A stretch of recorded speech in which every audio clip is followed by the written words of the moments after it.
Very good morning, students. Today we are going to see the anti-poverty measures. We already started, and the some part we have seen already. So we are starting again first onwards. The anti-poverty measures. Removal of poverty has been one of the major objectives of Indian developmental strategy.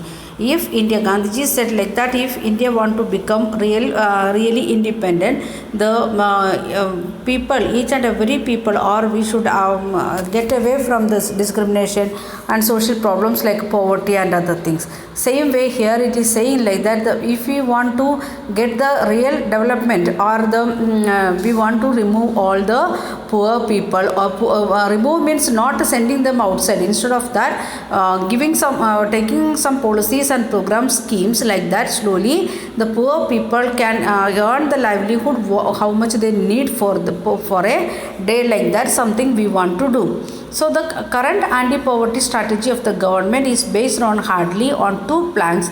One is the promotion of economical growth, and another one targeted anti-poverty program. So now because of corona, government is saying like that, take precaution first, wear mask and wash your hands with a soap, like that precaution. That is the first strategy of the government, that is promotion of economical growth. We want to make the economical growth in the society.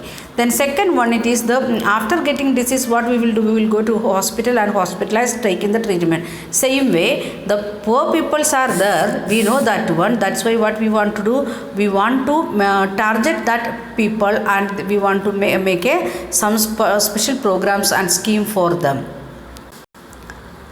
Over a period of 30 years lasting up this to the early 80s, there were little per capita income growth and not much of a reduction in poverty.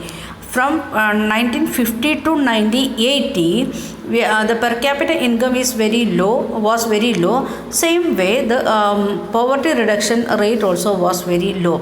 The official poverty estimate, which were about 45% in the early 1950s, and remained as the same even in the early 80s.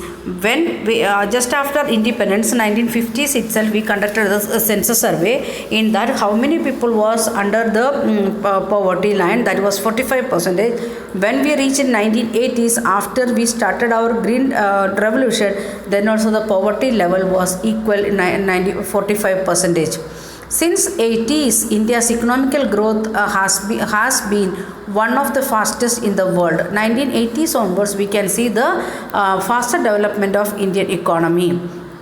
The growth rate jumped from the average of about 3.5% in the year of 1970 to about 6% during in 80s and 90s. In when we 70s or 60s, our growth rate was 3.5%, and when we reached to 80s and 90s, after the full-fledged development of what we can say green revolution, we can see 6% of development. Then next one, therefore it is becoming clear that there is a strong link between economical growth and poverty reduction. The relation between economical growth and poverty reduction, it is very clear from this, because how the per capita income or the national economical growth is happening, or GDP is increasing, according to that the poverty line also, poverty number of people poor, that will reduce. So that connection, economical growth and poverty reduction, having a great connection, or it will go hand in hand. Then economical growth widens opportunities and provides the resources need to invest in human development. If we are having economical growth, or the economical growth, how it is reducing poverty, first one, it will help us to invest for human development or human resource development, skill development, training, like that. So by that they may get better job or skilled employment, so they will get better salary, like that we can reduce poverty.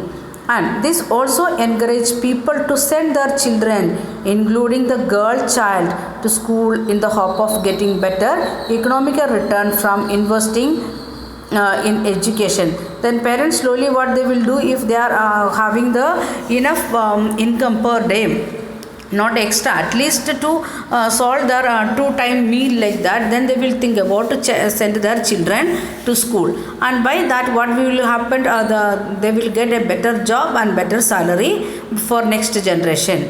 However, the poor may not be able to take the direct advantages from the opportunities created by economical growth. In the country's economical growth, that will help the people, those who are living in the urban area or at least the middle class. Not it won't get any direct connection between the poor people or below poverty line people. Moreover, growth in the agricultural sector in a such is much below expectation. Why we are saying like that, the poor people, they are not getting better opportunities, even though we are having economical growth, because the agriculture area in 1980s onwards we are moving down. We was working 50% of GDP from agriculture, now it is came to 20%, 25%. So our expectation was more than that, and but our agriculture sector not reached to that level. Then this has a direct bearing on poverty, as large number of poor people live in the village and are dependent on agriculture. Why this agricultural sector development and the economical growth also having a link again? Because the poor people, they are living in the village, and 75% of Indians in that when we are calculating the village population, in that 90% of the people, they are depending on agriculture. So the agriculture development is not happening in the country, means the poor people, they will be in the same condition with poverty. Then in these circumstances, there is a clear need for targeted anti-poverty program. Why we should take care about the curation? Because the situation is socio-economical situation is like that. The society having the agricultural sector problem, or the urbanization in due to many problems. So we want to think about the need to solve the poor people or poverty of the people. We can't avoid, or we can't neglect the people, those who are living in poor condition due to lack of economical growth in the agricultural sector. So like corona, we after getting disease, we are going to hospital like that. We are having poor people, that's why we are targeting them, how we can improve them as much as early as possible. Then although there are so many schemes which are formulated to affect poverty directly or indirectly, government having many policies. With the help of that policies, government is trying to help the poor people directly or indirectly. Some of them are worth mentioning. Some of the schemes we are going to mention down one by one scheme. First scheme, Mahatma Gandhi National Rural Employment Guarantee Act 2005. Please underline Mahatma Gandhi National Rural Employment Guarantee Act 2005, and side please write in the sidewise MGNREGA 2005, means the short form of that one. Every word's first letter we want to take MGNREGA 2005. Okay, Mahatma Gandhi National Rural Employment Guarantee Act 2005.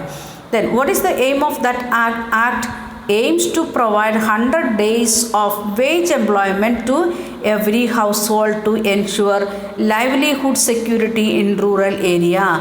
With the help of this program, government is trying to give 100 days job, that with wage, to all the household or to every person of those who are living in the rural area, in the village area. For what? To ensure livelihood security. That's why with wage they are giving employment. The next one, It is also aimed at sustainable development. Second major aim of this act, it is the sustainable development. We know what it is sustainable development. We have seen in many lessons that one. In many parts we discussed that one. So here no, I think no need of explanation again what is sustainable development.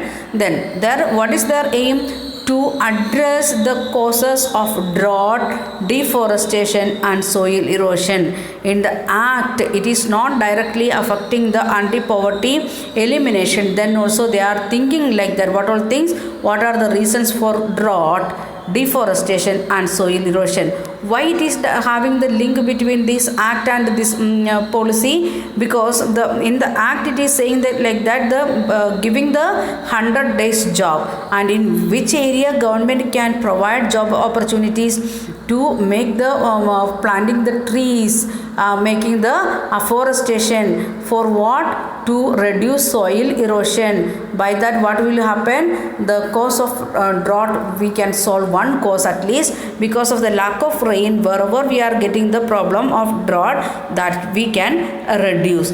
So it is needed, if the people want to develop in agriculture sector, they should get enough rainfall, or because we are directly depending on monsoon rain.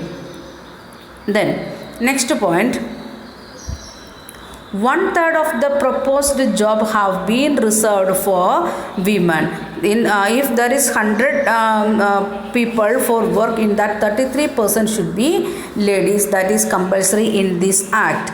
The next one, the scheme provides employment to 220 crore person days of employment to 4.78 crore household, giving job opportunities to 220 crore people, and that they are from 478 crore household. Then the share of SC/ST women persons per day, that also mentioned very clearly. It is mentioned in the act. The SC people, they should get 23% should get job opportunities. Then 17% that is ST, and 53% that is ladies. Like that is the criteria made in this act. SC, ST and ladies, they want to get the particular means reservation in this 100 days job also.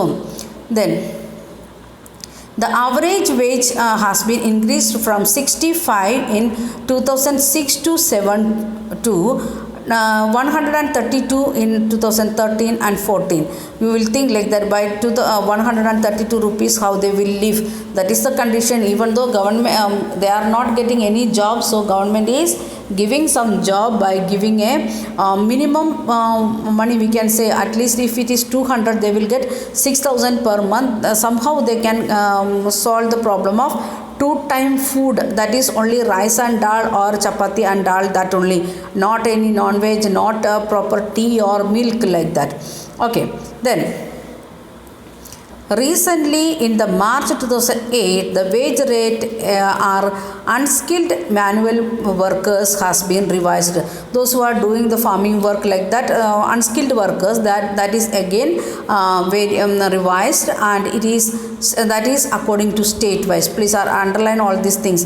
And the range of the wage rate for different states and union territories lies between rupees 281 per day, that for the workers in Haryana, to 168 per day for the workers of Bihar and Jharkhand. So the amount of how much they are getting, that is varies from state to state and union territory also.